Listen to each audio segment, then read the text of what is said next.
What are you laughing at? My buddy Preston Weekes. For everybody listening, and if everybody's wondering, I'm wearing one of my new hoodies. It's a cherub covered in tattoos. My throat is on fire. I don't know what happened. I was just telling Preston I got my tonsils out in 2014 because this was happening like every year my entire life. And I really haven't had a sore throat since like 2014. And I woke up in the middle of the night and it's just like, it's on fire. Tylenol, aspirin, drinking hot water. I'm eating Ricola as Preston just graciously serenaded me with. So I'm Ricola. It's pretty good, dude. It's pretty sexy. It's a pretty sexy good voice. That's my 8th job.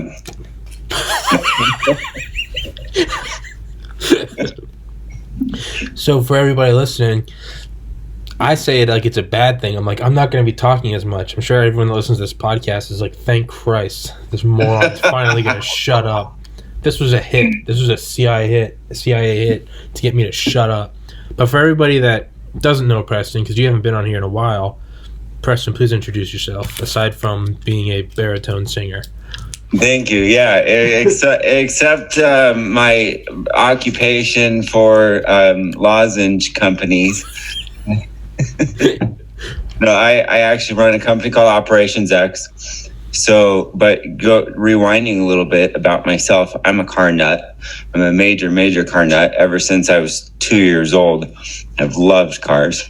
And I built car companies. I started with one $1,600 car and built that into, I owned and co-owned 15 car dealerships, owned a bunch of different vertical companies around those businesses, paint companies and shops and finance companies and different things like that. So, and then I got into energy, ran an energy company for a while, and then exited out of that, then in 2019.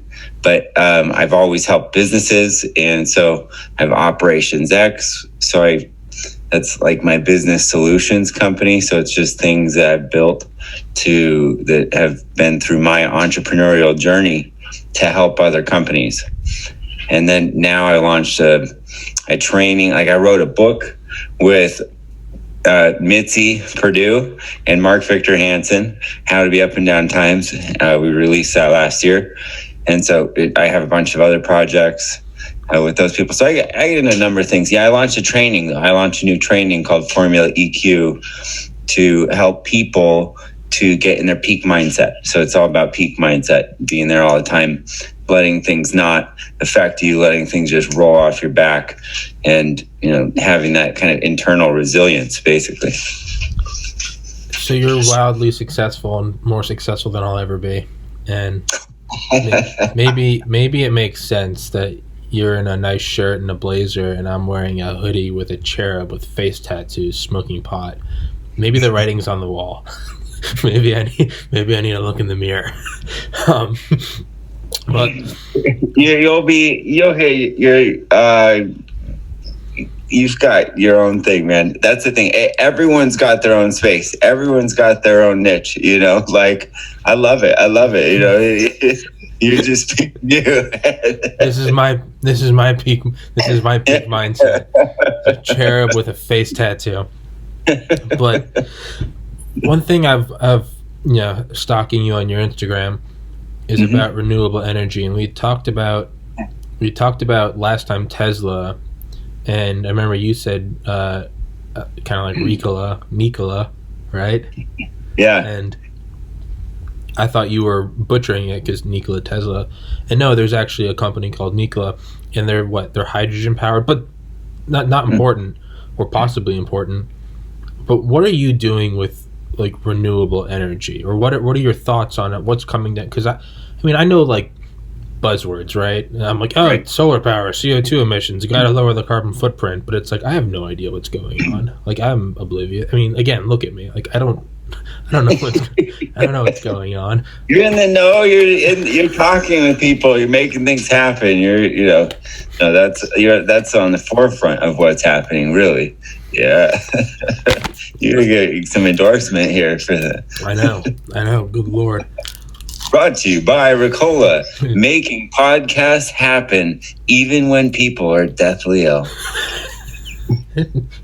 Hi, how you doing? Ricola. It's Ricola, powered by Nikola. You should have heard him 20 minutes ago. No, to what you're talking about with the where I am now. So I've kind of moved away from the development side, but there's so much happening with that. So there's so much happening where companies are actually starting to, adopt it. When I got into even in the solar not that long ago, which I started to enter it back in 2016, companies couldn't figure it out. They just didn't even know how to deal with it. So like I'd meet with their financial people and there wasn't a way to even connect all the dots, and they're like, no, this doesn't make sense, and they'd feel like there's a distraction. So those kind of things are changing. Adoption's changing. The big push right now, there's a couple of things that are happening. So electric vehicles are being adopted.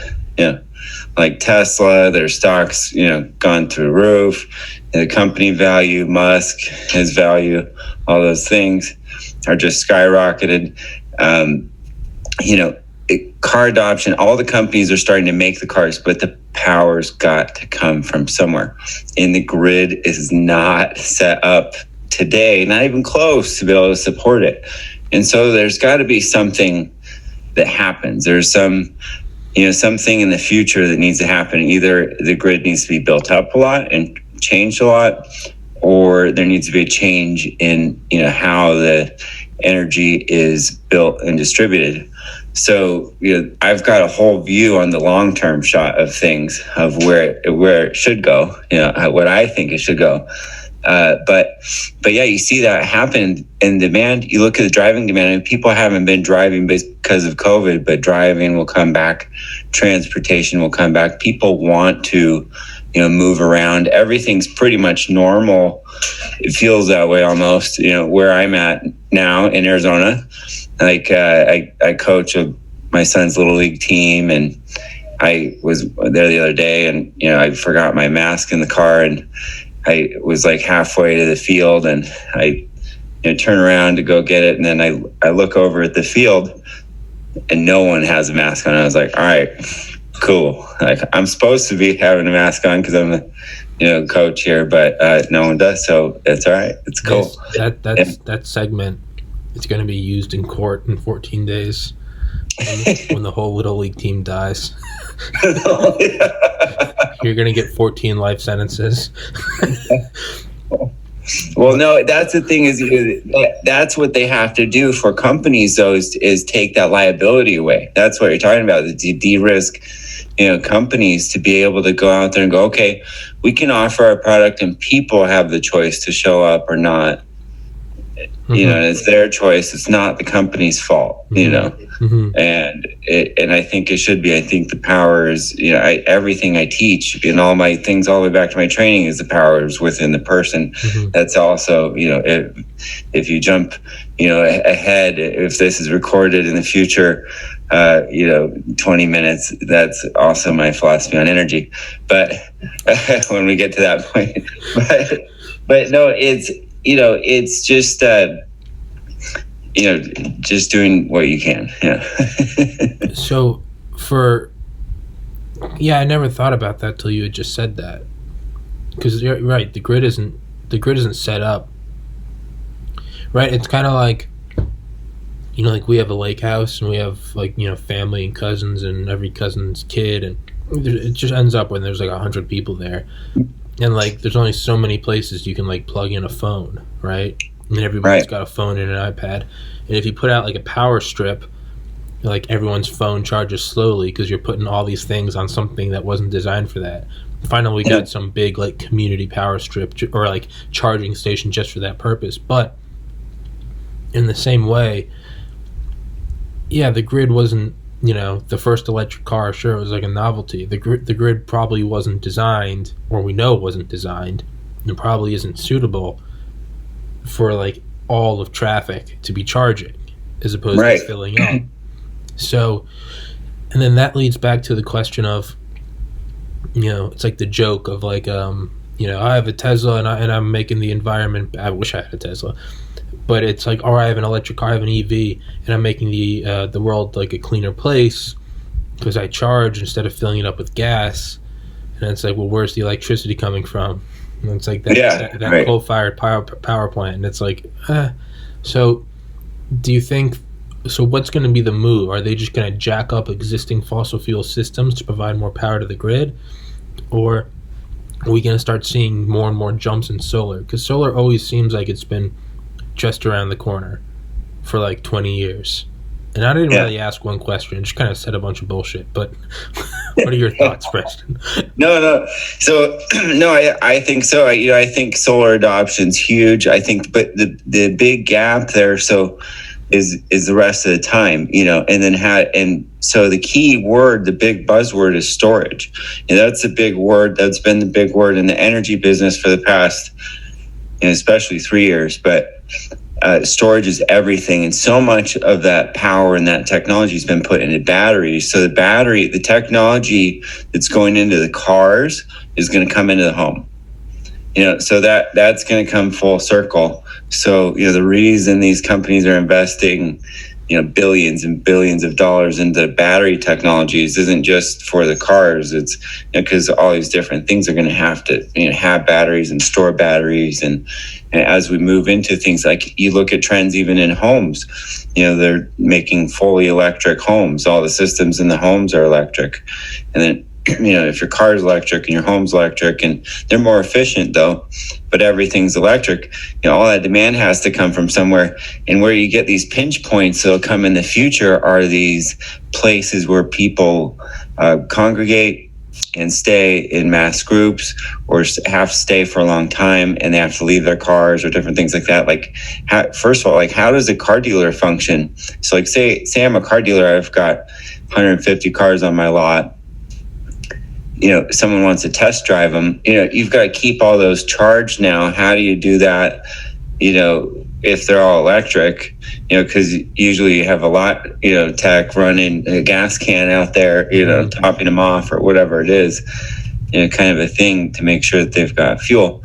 You look at auction, you look at airport, what about if you're flying out, what if you have, however many, cars are at the airport, and they're sitting there for a week, and these people need to charge up to get back home, or different things like that. So there's different situations that'll be hurdles they have to overcome, and that's infrastructure based. But if they can, like on the car side of things, they can overcome those challenges by increasing the drive time and decreasing the charge time. So those two things, making it accessible at your home, going back to that, like, decentralizing everything and making it available at your home so you can charge it, and you can actually charge it fast, because you have to have an upgraded home on some level to charge your car fast. And so those will be more, developed and accessible as they come. But then, to your point, where is the power coming from? How much are you paying for it? Those types of things. And so, I've got more answers for that too, but it isn't, and I may be completely wrong, and I probably am because I'm a moron, but don't say that. Because I'm the smartest man in the history of the world. Take that arrogance and run with it. You go with it. You got it. You go with that, bud. Just don't forget about the hoodie. You go with it. Just go like this when you say it. I'm the smartest man in the world. I'm the smartest man in the world. Yeah. Whoever was watching this podcast is surely tuned out by now. For solar panels, isn't there like carbon fiber, right? Like not carbon fiber, carbon nanotubes, right? Like 100 times stronger than steel, like 1,000 times lighter, but it's insanely expensive to produce them. Without them, you can only go to certain distances. Like, sure, we could build a space elevator out of it, but if you try to stretch it for more than like a meter, like, we don't have the technology. It just gets too expensive. there's like a point where it's like the production of carbon nanotubes will fall to a point, and it's like that's some point in like the 2030s or 40s, and it's like when that happens, we'll be able to build skyscrapers like miles tall that never fall over. But the point is there's this like point on a graph where it's like it, all the things cross at one point, and that's when it's commercially viable. Is there something with solar panels where there's a point where they become powerful enough and cheap enough that the car doesn't need to be plugged in, it runs directly off solar? Or is there forever a barrier to that because the amount of energy you're expending to drive can't be filled up fast enough by like passive absorption of photons? Yeah, no, I think things will happen. I think the cars will charge up in ways that we aren't even thinking of right now.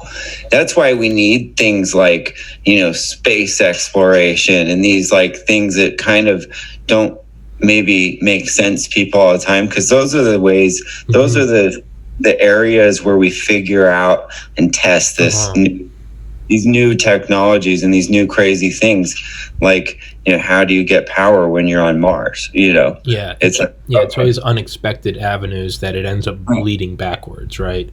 Yeah, and they put money on those things that wouldn't conventionally get put into like a commercial project or something like that. Yeah, and then push the envelope further, and they do the things that don't make sense, that don't make financial sense now, that hopefully eventually do.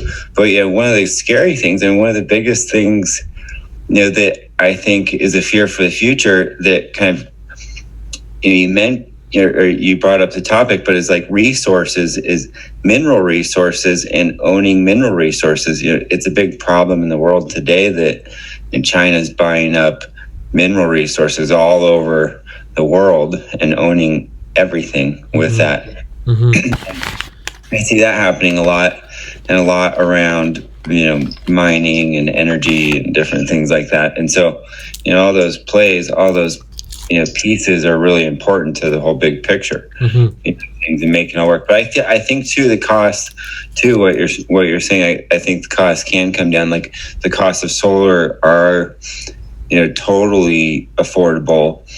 The issue with like solar right now, solar is the most popular thing. So like that's the thing people understand the easiest. But the issue with that is that there's been no barrier to entry with solar. So any idiot on the street has been able to go out there and sell solar, which has pushed the industry to grow, which is one thing, but it's also created a lot of misleading sales and misleading value and misleading ownership and misleading directives that have been out there that people have bought into, and then they've created problems later. So some of those things, and then the other big gap too, and this is something that's a huge gap, is monetizing systems that are used. If you put a solar system and a battery system on your house right now, you might spend a fifth of the cost of the house on the system, right? And so how do you get the value out of it later? Like there's nothing that's actually standardized to connect that to the bank, or that to a loan, or that to a dollar amount where someone can go in and actually finance it. There's nothing that's been developed that's standard and accepted across the board. So that's a system gap, right there. I think that's a huge market opportunity. And I see, I've spent a lot of time around this space, but also a big solution too, because if someone has that on their house, how do they get out of it? How do they own it? What value does it put on the house, or does it put debt on the house by the way they purchased it, based off of what's left on the system value? So it protects not only the owner, but it protects the buyer, and it hopefully, makes eventually installers or sellers accountable too. So what you're saying is we need a war with China. That's what I've pulled out of this, as it comes back to minerals. in China. We need minerals. We need minerals badly. Like we need to buy mineral, like rights, around the world, and that. If you look at what's happening in Africa, and I was about to say, China's Belt and Road Initiative, they're spending $5 trillion, right? Because China, in their actual homeland territory, they own 30% of the world's ores, but 90% of the trade, because I guess their ores are concentrated in one spot. And with their Belt and Road Initiative, they're spending $5 trillion over like 20 years throughout Africa and South America. You build all these ports for these third world nations, and then when they can't pay up, you say, hey, don't worry about it. Just let us dock our Chinese warship there, which is evil, but it's what we've been doing since the 50s. And so, China's just catching up to us. I respect the hustle. But they're also moving into South America. And why the United States has closed down, I think, like 300 of our bases in Europe in the past 5 years, and we're opening them all throughout Africa. And what's becoming more and more kind of obvious is no one's scared of a Soviet invasion of Europe anymore, right? Those fears died 30 years ago. The new kind of area of contention seems to be Africa. And once again, a bunch of white people and Asian people are going to go rape the land of Africa like imperialists. But it seems like that's where the world's going. And when batteries are built on rare earth metals, when all of our electronics are, Tesla, they have to have cobalt from Africa, or some of Africa. It seems that's where the world's going, right? And it's like, us going to the Middle East, like hint, hint, wink, wink, not because of the oil, I promise. Now all of a sudden we're doing this massive military shift to Africa, and so is China. It seems that other, higher ups have looked at that and said that's the next oil. And you heard it here first. Preston is calling for an all-out total war with China, which I don't agree with. I think war is bad, but we can agree. Those are your words. Those are your words. Those are your words right there. I'm an innocent cherub, and I'm just eating cough drops. You're the defense contractor, war profiteer. But no, but really, I'm gonna have a hit on me. Yes. Well, hey, you know what? Good. It means you're doing something right in this world. But yeah, truly, it seems that that's where everything's going. Now, is there going to be a shift in that?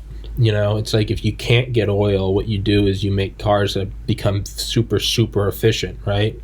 So maybe if we can't get limitless ores, are there going to be alternative fuel sources? Are we going to shift away from that? Does that make sense? Like, yeah, right. No, so yeah, no, I agree completely. And two, I think in the future, like what we imagine right now, a battery, might look different too, especially on a home, where there's all these different types of systems that kind of store energy per se, but they're not like a battery, where there are different thermal things that happen. They're different, type of reaction things or gases, different types of gases that you can collect or create. I've worked with a company that has an at-home hydrogen electrolyzer that you can, run, and you just basically put electricity and water into it. And it's meant to be, on someone's property that has like solar, like a solar system of a certain size, and they have excess solar. They just want to like dump into something. They can put it into this and then store the gas. And then the gas can be stored for, to either run a generator later, or if you're, up a creek and you need backup or something, or it can be used actually. So, and then the guy that owns the company has actually built it in to run things in his house. So he used the hydrogen to cook with and to heat with and to do different things in the house. But yeah, so like what you're saying, the new fuels, and then you see that, like we talked about at the beginning of the show, the Nikola trucking company, motor company or whatever they call themselves now. They do a lot of different things. So they do side by sides, but they do the hydrogen, stuff too. But it'll be interesting to see, what other types of things that are available. Where you say like graphene, graphene is kind of the big, buzzword for a material that's like the magic, stuff. Whoever figures out how to make that in mass is going to be the next trillionaire. Yeah. But are we going to see the never fully realized power potential of nuclear energy? I mean, obviously the mind goes to Chernobyl. What was the Japanese one? Fukushima Daiichi, I think 3 Mile Island, Idaho Falls. Like, your mind goes to everything that goes wrong. But in terms of energy density, you would need. I had on 2 guys from Oxford that are studying nuclear fusion, and the amount of power you can get from 90 train cars of coal a day for 365 days is equivalent to half a train car of uranium once a year, which is equivalent to half a drop of seawater for fusion. But fusion, that's way off the distance. Nuclear power, which we have figured out, we've had nuclear submarines since the 50s, right? The Nautilus came up under the North Pole, which Eisenhower watched on live. Like, we have that power. Its energy density is off the charts, and sure, it's great that we have electric vehicles, but they still plug into the grid, and they still need to be fueled by something. And if we don't come up with some alternative, what it's going to be is we're just going to keep burning more shit. There's just like a middleman, but we're still putting all the same stuff into the atmosphere. Do you think we're, because there are all these, these future, right? Graphene or hydrogen fuel cells, or hydrogen, or electrolyzing and hydrolyzing at home, or nuclear fusion, and those are great and everything. But we've had nuclear fission reactors figured out for 70 plus years. 70? Yeah, about 70 years. And Eisenhower said power too cheap to meter. It would be it would be inefficient to even measure it because it's so cheap. Are we ever going to see that fully realized? And I know you're not like a nuclear physicist, but you are an alternative energy, or you're well versed in it. Is the car market finally going to be the thing that spurs the car market, and then the realization that to get all these minerals we'd have to go to war with China? Is this squeezing all these pressures coming from every area, that finally the only way to do this will be with nuclear power? Or do I just have no idea what I'm talking about? No, there are people pushing the envelope of nuclear power for sure, and that's happening every day. I know people that are working on projects with new technologies, new ways to make things, to do mini reactors, to do so power can be made in more places and different things like that, to do molten salt reactors, or all these different types of technologies that are more stable, and different types of things that are out there. And so I think that will advance, and there is that interesting thing. You have to run them out for a long time. They do provide clean power when they're running, and it's making sure the management of that is all done correctly. We here in Arizona have the Palo Verde nuclear power plant that provides a huge portion of Arizona's power. I think it's at least 25%, if not 50. So it's 50% of the renewables, I think, of Arizona, or what are they categorized as renewables. And so, it can be a huge factor to things. I think, what's going to happen, I think, with technology advancing and storage growing and those things coming together, and then the technology increasing and the cost coming down on solar. And I think that will eventually actually combine with like more technology like building integrated solar. So you see, you're like Musk has been talking about forever, like the roof panels are solar. You see technologies out there where the windows have a film on it, different things that go on the outsides of buildings. So things that can integrate, and cost and efficiencies are bad on those. They don't make sense typically, but the solar panels do if you buy them and own them and have them installed for a good price. And they produce good power during the day. And if you can store that power, then I think the future is, what I would like to see is decentralized, energy. So that creates strength. I think that, so this is that 20-minute moment that we fast forwarded to from the people that cut earlier, is basically, having, little microgrids, I think is the future of things. So building the power on your house, being able to generate the power and store the power that you need on your house and on every single house that's out there. And then those houses are connected into the network and can also work together. But there also needs to be a system where people can own the power they generate. And that's tracked. And all this is easily doable, if all the pieces just come together. Like you use blockchain or different things like that to track energy and sell it on the market and create, value in your account, as you own it and you run it. But it hasn't happened. It's all possible. It's all doable. Like that could happen today. All that technology is like here and viable and like cost affordable today. You just need all the minds to come together to build that way to connect it. But then you fight the utility. The thing that needs to come down to is legislation to have choice in where you can get your energy from. Because it's been a monopoly and it needs to be a free market. I believe that we should have free enterprise and have a competitive environment and have people be able to go in and provide energy for houses, not just from a utility company now, because energy is different than it was a long time ago. It's not the same thing. Have you ever heard of, you know what DARPA is, right?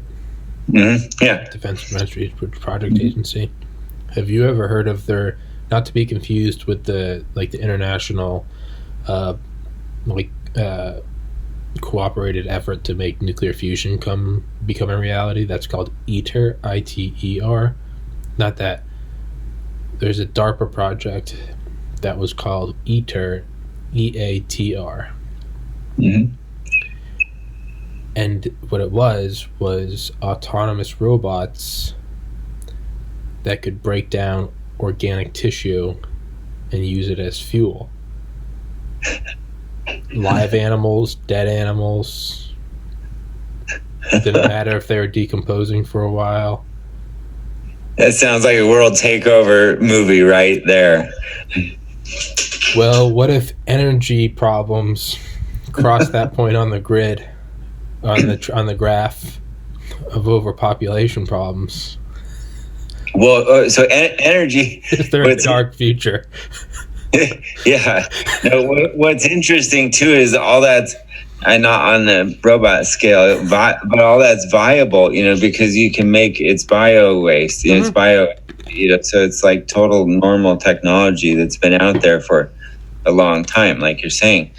It's been used, and so there's now people are, like I'm saying, with a couple of different ideas, business ideas I have, but people are starting to connect the dots and make new solutions where we've got a company we've worked with called QCI that basically is trying to take the garbage, which is an underused, misappointed resource.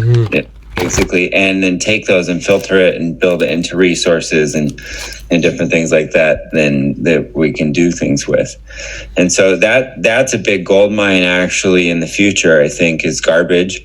I've seen a lot of companies, if you want to talk about the energy side of garbage, there's a huge there's a million different pieces to that puzzle. And I've been to a bunch of different companies, I've toured their facilities, I've gone through them, and there's a bunch of cool different things around garbage, but they all need to come together to create one solution so it just takes care of everything. Mm-hmm. That's the problem is, this one deals with this, and this one deals with this, and this one deals with this, and they don't come together to just go, okay, let's deal with garbage. We deal with garbage, and get rid of it all. So, you know how Google bought up Boston Dynamics like 5 years ago? Mm-hmm. You know what Boston Dynamics is? Are they the robot company? Yeah. They build like the dogs and everything. Right, yeah. Like the stuff you see. So, have you ever seen Black Mirror? No. I think that's what it's called. It's on Netflix. No, okay. I know a lot of people always reference it. I've never watched it. Yeah, they have an episode with those robot dogs. Well, their version of it. It's kind of crazy. And it'll creep you out if you watch it. Go watch it tonight, and then it'll creep you out after we have this. So, what if Google starts buying up those garbage bio-waste companies? And we have the robots that can run on organic matter. I mean, think about if I think it was called Operation Gas Station or something. But in World War II, we realized we couldn't destroy every German tank, or we could, but it would deplete our men, because one of their tanks could take 4 of ours. So they had some war planners look at it, and they were like, hey, instead of trying to destroy tens of thousands of German tanks, they found like 5 tank factories. And they're like, what if we just bombed these 5 factories instead of bombing 10,000 tanks? Jeez, my throat is on fire. And then they looked further, and they were like, well, one power plant supplies the power to these 5 factories. Right.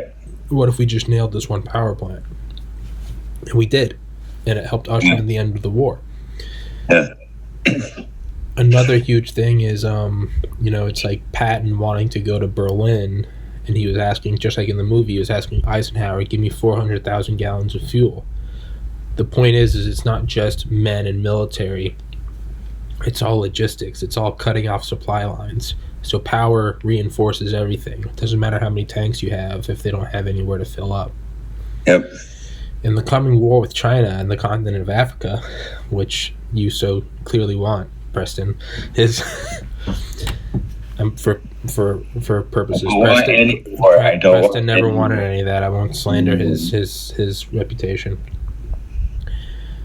I mean, what would be more effective than a robot that would kill people and then be able to eat them for fuel instead of needing power? It would be decentralized warfare, which is like the darkest possible outcome. But okay, let's look at it in a less ghoulish way.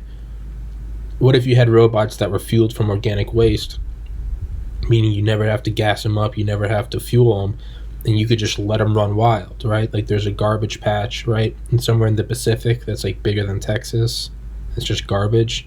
Like, what if you could have machines that clean it up and they run on the garbage? I mean, is there like a self-fulfilling type of I don't know if that makes sense.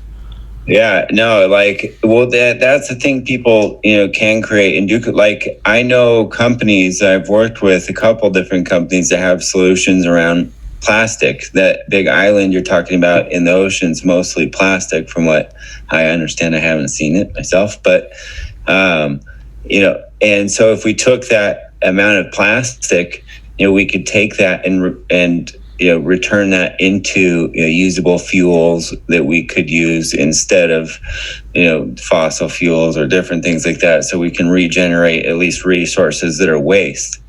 So there's different things, and we can do that. I mean, we can make jet fuel, we can make all these different types of things from that. And that would be a huge resource. But it's just getting it. Someone tried to get it. Someone, I don't know if you saw that a couple years ago or whatever it was. I don't go backwards perfectly, but someone went out there and like tried to lasso the thing in and like deal with it, and then didn't work. Didn't some kid win an award because he was building this technology that, like, I don't know, somehow, I mean, clearly it didn't work because it's still there, but yeah, but at least people are they're the rocket ship, people. The people are trying something, people are doing something to make a solution that's trying. That's what's tough. I look at these companies and I go, there's good technology out there, but the investment capital needs to line up with the risk, like, because you're saying people need to get their money back or they don't want to put the money up. So that's that bridge to get the new adoption of things. But I think too, going back and connecting to something we just mentioned, is my idea with decentralizing things secures things, because if everyone makes their own power, then you don't have that vulnerability, because we have these huge vulnerabilities right now in our country. And then who makes the parts, who makes the freaking transmitters, if they take out and they go down, where do we have to get them from? Well, we don't make them. And so like we have these vulnerabilities in our system, and they can take out massive areas of power in our country that can hurt us. And so the system needs to be decentralized. It needs to be spread out to the people, so we don't have like what happened in Texas a little while ago, where they freeze up the pipes, and the whole place is wiped out for a long time, and it's out of the people's power, and it's out of people's ability to do anything about it. And so how we make solutions that are better, that actually work, redirect those monies into things that make a system, that works. Because it can still be a system. It can still be a municipality, even if the monetization of it's controlled through the municipality. It can all be on a phone, and, it can be all tracked through technology, and connected together. And that's how it can actually work to support the community and be safe and redirected if it's needed or whatever for those types of things, and then commoditized back to the creator of the energy. So it builds value with people, everything. I don't know. But yeah, building.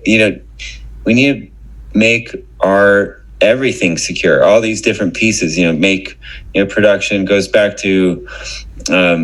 Agriculture is a big part of renewable energy too, because it creates a lot of waste. They use a lot of water historically in the past. To grow, farm, to have food and animals, it's very tough, and they're very high consuming, and then they create a lot of gases, and they used to spray a lot of different poisons on the food and cause problems to communities with respiratory things and stuff like that. And so, all these solutions need to be comprehensive. We need to, be able to make sustainable food that's accessible for people. We need to have water, and we need to have electricity, and those things, all go together. They go hand in hand, and that creates life. That was beautiful. What about, do you know anything about helium-3? Isn't that a huge resource on the moon that's been theorized for forever in science fiction, that like the next oil rush or the next gold rush is going to be helium-3 on the moon? Yeah, I don't know. I am not. I don't know anything about it. Yeah, I am not. So I don't want to, say something wrong, but I don't doubt too. I mean, that's why everyone, all these really rich, crazy, cowboy, pioneer, entrepreneur people want to go to the moon, because that's the next thing. That's the next cutting edge. And so whoever gets up there and figures out something to do with it, it's this open range, this uncharted territory, and this thing that they can claim exclusivity to. You cool with another 15 minutes? What? Sorry, are you cool with another 15 minutes? Yeah. Mm-hmm. Are you sure? Yep. When do you think we're going to start seeing asteroid mining? by those same kind of cowboys you're talking about, a Bezos, a Musk, a Zuckerberg, whoever, Bill Gates. When do you think we're going to start seeing that? Because when there's an asteroid full of rare earth metals that has a value of like $30 trillion, it's the size of Manhattan, it's made out of palladium. Mm-hmm. How long until you think we see asteroid miners? Yeah, no, I think that has to be, where there's enough big business in launching things that can accomplish that you can justify the waste. Yeah. So that's a little ways out, as far as being able to justify it. But you see these new frontiers, like Mars. That's what people are trying to conquer now. That's kind of I think, next big territory, that really, people have their sights on stuff. I think that's where a lot of advancement in future is actually going to happen. Have you ever heard, and I love conspiracies, but perhaps my favorite one is one I'd never thought of. It's right, conspiracies, you always think like moon landing, JFK, whatever. But I heard one I'd never heard of before, and it was the gold rush conspiracy. And it was, we knew there was no gold out in California, but the heads, like the business and political movers and shakers of America, were like, yo, there's an easy way we can take over the rest of this land. Just tell everyone there's gold. How are the Indians going to stop us when 100,000 Americans with rifles and wagons and once they get there, they can't come back. It takes 3 months to get out there, and half the people die. So once you get out there and you don't find any gold, just say fuck it. You just build a town, and boom, now it's America. And it was the quickest way to settle America. I think it's brilliant. It's evil, but it's brilliant. Yeah. Stephen Hawking said that's interesting. Yeah. So Stephen Hawking, it's my favorite one because it's so simple, but blunt, right? There was such a education was such a gate kept thing that who's going to question it? There's gold out there. Oh shit! I'm working in a textile mill, 18 hours a day. There's gold out in those hills. Yeah, and then they don't come back. Now Stephen Hawking said right before he died, right, the most important thing for humanity to do is to get off this planet, right? Elon Musk said, like, we need to get off this. We need a backup. Jesus, my throat hurts. Sponsored by Ricola. Is Musk going to get to Mars? And is he just going to lie through his teeth and be like, there's gold, there's gold and oil everywhere. Get tens of thousands of people to come out there. No one's coming home. Yeah. That wasn't really a question. I don't know why I proposed I will not be on that bus. Me neither. No, I will not. Maybe if there's some investment we made it or something. I'll invest in it, but I won't do it. But it's interesting to see, what will happen. What are politics? There's a cool show on Netflix too. I'm pumping Netflix now, I guess, on Mars. That was interesting. That kind of has some of those kind of back end things, like,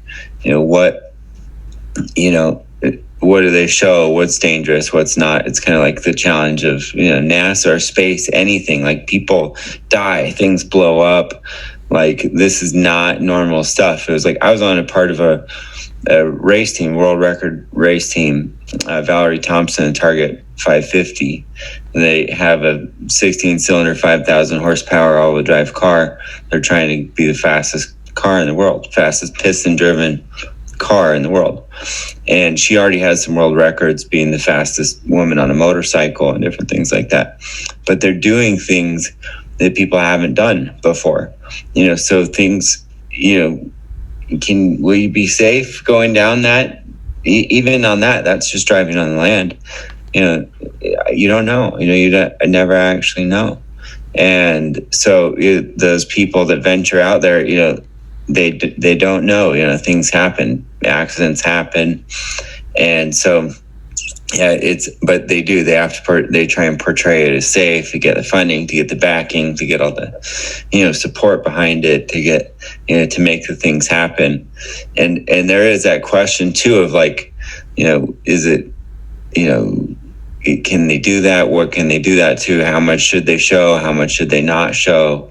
What is it worth, to get the mission done? Jesus. Do you think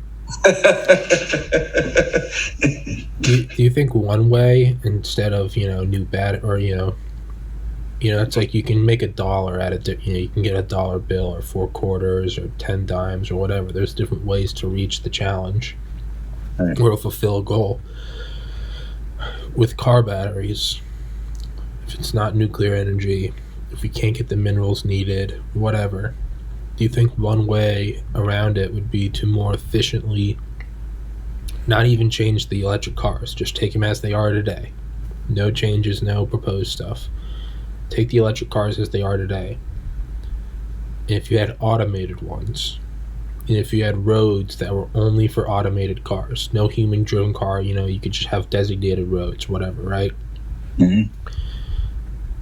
If all those cars could be in sync, communicating with each other 1,000 times a second. Yep. Where it's not that, there's a leader and everything else moves after the leader, but rather like a flock of birds where they move instantaneously together. Mm-hmm. Well, if you could have whole highways of cars communicating together and moving, they'd all brake a little bit at the same time, they'd all speed up a little bit at the same time. You wouldn't have stop and go. And that's where the majority of energy is spent, right? Is starting up again after you slow down, right? Yeah, that's where there's like regenerative. I'm having a stroke. Regenerative braking. I can't talk. Yeah. No. Yeah. Would it be having cars or whole? There's an idea that like semi trucks, like Nikola semi trucks, they'll all deliver their goods in the middle of the night because there's no one on the roads, and they could all drive basically like a train. And they could draft off one another, and it saves so much energy. And I mean, what if you could have whole highways doing that, to where they're all moving together? I feel like you could save so much energy. Would that be a way to work around it? Right. No, absolutely. That's where I think, and I've said this a lot, but that's totally, I think that autonomous vehicles and electric vehicles are a perfect solution. I think it's a bunch of different ways that you can overcome public transportation, shipping, ownership of vehicle, monetization, all sorts of cool different ideas you can do. And then all of the problems, all of the challenges that are supposedly challenges with autonomous vehicles can be programmed out with some infrastructure design. Like you're saying, like we were just talking about, use the carpool lanes, or whatever, in theory, like to make it visible for people as autonomous vehicle lanes. And so, only the AVs can go in there. They pull off, they pull on, they work together. And then two, I think there's so much advancement in design that can happen. So if cars can drive themselves, and we don't need to sit in the car like we used to sit in the car, we can have a different experience in the car. Like I could be sitting here with a desk and internet and Wi-Fi, and we could be having a meeting, and I could be having my lights on, and the thing could just be smoothly cruising down the street. I could have the windows open or shut. And, it could be like you're saying, they could have like little round, connections, and, they just drop in line and lane and, go right behind each other and have 100 of them in line. And they know when the one's going to pop out, it shifts out and pulls off, and you go to the rest of your destination, and you're only on half power. Yeah. You could also charge up that way. Right. You pull up behind a bus that has a full battery. You dock, and it gives you some, through conduction, it gives you some energy. It's all about so you don't have to stop at a gas station, so there's not that slow down, speed up. Yeah, man. That's insane. Yeah. That would be insane. Yeah. You can do all sorts of things, or there's technologies too, like ideas of charging through the ground, or different things. And two, looking at what's existing and what's happening right now. What does that mean for companies? Mm-hmm. And so, where are people going to be spending their time? Where are people going to be, doing these things? Because they're going to have to charge their cars instead of get gas. They're going to charge their cars. Are they going to go to a convenience store, or are we going to put chargers at whatever turns into the office of the future, or will it be at gyms where people typically stay for at least a half an hour so they can actually get their charge, and then the gyms can monetize the charging. Mm-hmm. Now, I think a gym would be a great place to put a charge station in, but you look at workplaces, as everyone's driving their electric cars. My wife has one right now, and she drives it down, and she works down here at ASU at the college, and she drives it down there, and they only have a couple of charging stations. They have 100,000 students. And they have one charging station on each floor of our parking structure, one electric charging station on each floor. So if it's, full, then she can't park in another building. So she's got like 4 parking spots, basically, or whatever it is. Maybe there's 2 on each level, but it's very limited. And so, but this is going to grow, so how is that going to change? How is the infrastructure going to change? How is it going to, work for people? Because it's got to work for people's lives, or people won't adopt it. So all those have to fit. And then last thing, when I saw the Cybertruck, the first thing I thought was they're going to make a cyber camper. There's going to be an RV, and it's going to be the coolest thing in the world, because you're just going to go to bed and be like, I'm in Atlanta, I want to wake up in Boston. And you can just wake up in Boston, or you can wake up in LA. I think that's going to be nothing to do with efficiency. It's just going to be badass. Are you going to get a Cybertruck, Preston? That first of all, that would be like the modern day cruise ship. Imagine just one of those big RVs. The ones with like the 2 wheels in the back. Oh yeah, I almost bought one of those once. Really? It was like one of those. It was used. It was back in my car dealer days. It was used, and it was one of those ones that you see like a NASCAR driver, or a rock star, have. It was a Newark. They're one of those high end companies. They make like ones that are over $1 million bucks. They're so awesome. Yeah, but they're hard to park and do it. But that would be amazing though to have. And housing's so changing right now, and work is changing, and that would be so cool to be able to, float around from city to city and have all that, plug and unplug and drop it on the ground and drive your truck. But I don't know if I'm going to get a Cybertruck or not. I don't know. I want to get something electric for sure, and I think trucks and SUVs are really cool. I mean, we have a little electric car, but I think trucks and SUVs are the way to go with electric in the future, because you can have all the power, all the torque. You have all the size, so you fit the batteries in it. You get the range. You get everything all in one car. But I like the Rivian. I don't know if you've seen that, or Rivian or whatever. They have the R1T and the maybe I'm S1T or something like that. They have a truck and they have an SUV, but the Cybertruck's really cool too. It with all the power specs and everything on it, and it's just insane. So I don't know. It's an open range, and here's what's cool. This has never been the case before in at least a long time. Someone can come in and be a major auto manufacturer. That was impossible because now it's not necessarily one of the big companies that's going to win out in the electric car game, because they're trying to adapt cars to be electric, and electric startup car companies are trying to take ideas and turn them into a car. And there's a lot more creativity, coming from the independent people, and the technology's pretty simple and, can be adapted in new ways. So the car people need to come out of the box, like the big, manufacturers, the GMs and the Fords and the Toyotas and the whatever. So do you think there are going to be any significant Tesla challengers? I do. They have such a jump on the market. It'll be very hard to, catch up. But I think that some companies will.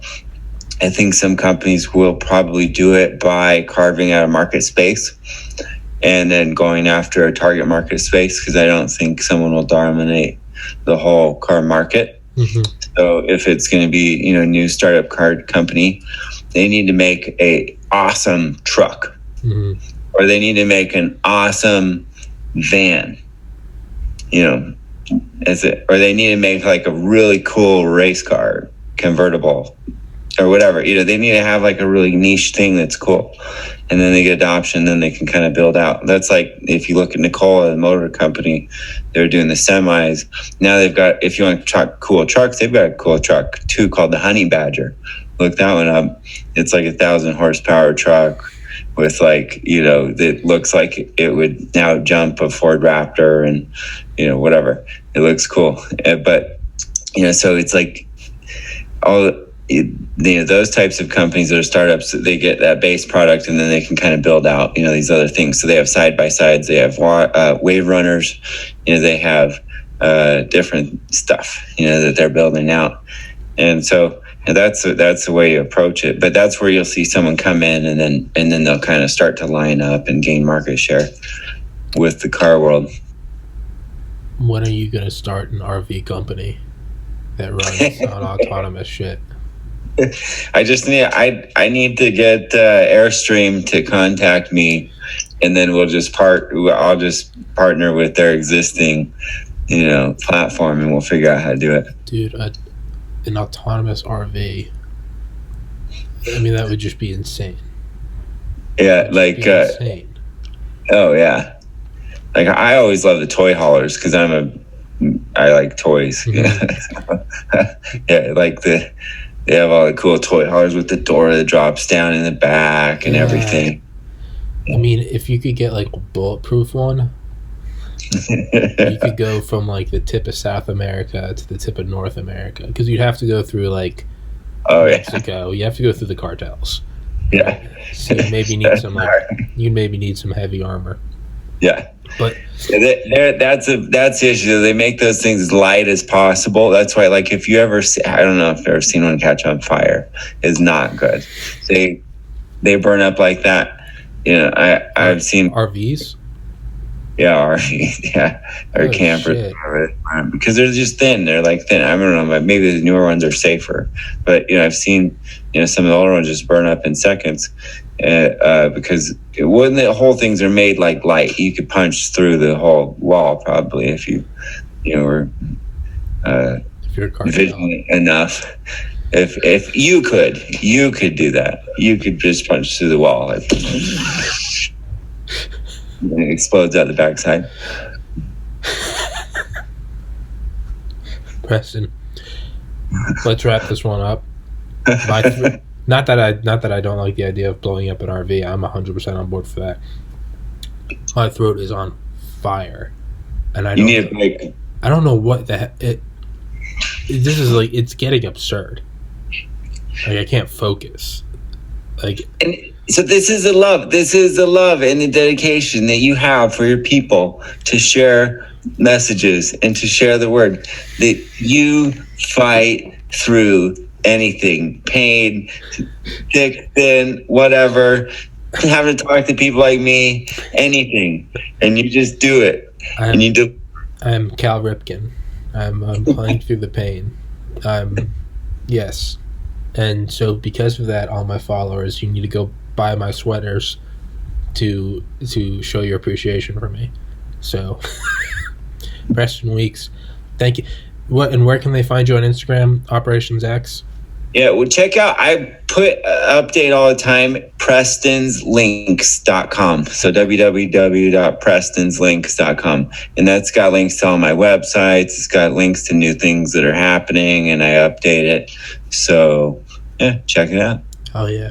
Thank you so much, man. Thank you for bearing with me through my bitching about my throat. It's Thanks for toughing it out. Anything for you, Preston. Anything. All right, Awesome. All right, big man. Take care. Take care. Later, buddy. Yeah.